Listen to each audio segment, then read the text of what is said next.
everyone, Monique here, Little Gems Creations 1. Today we are going to be sewing up this seam. So I've made a little dog sweater, a dog hoodie or a pet hoodie. And yeah, I need to sew up this seam and I thought I would take you guys along with me.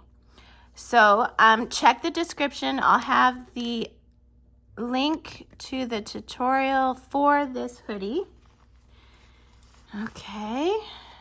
I'll have all kinds of good things in my description, so you should go check it out.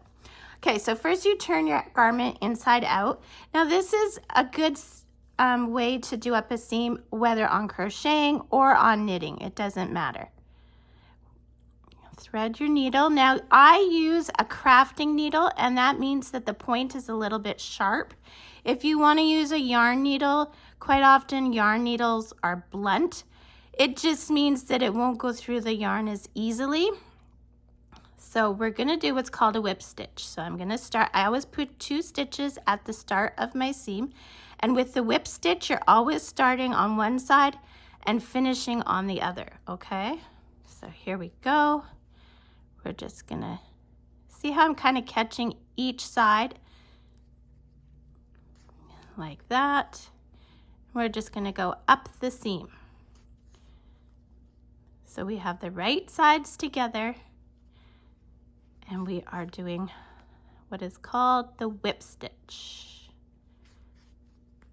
We'll just go all the way up the seam. Now with this pet sweater, I only used one color, so I don't have a lot of threads to hide.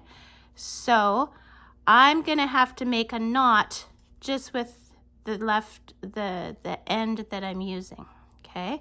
So I keep one of my loops big and I take my needle, I go through the loop once, I go through the loop twice, and then I pull this tight, okay? And that gives you a nice knot. Make sure you didn't distort your stitches.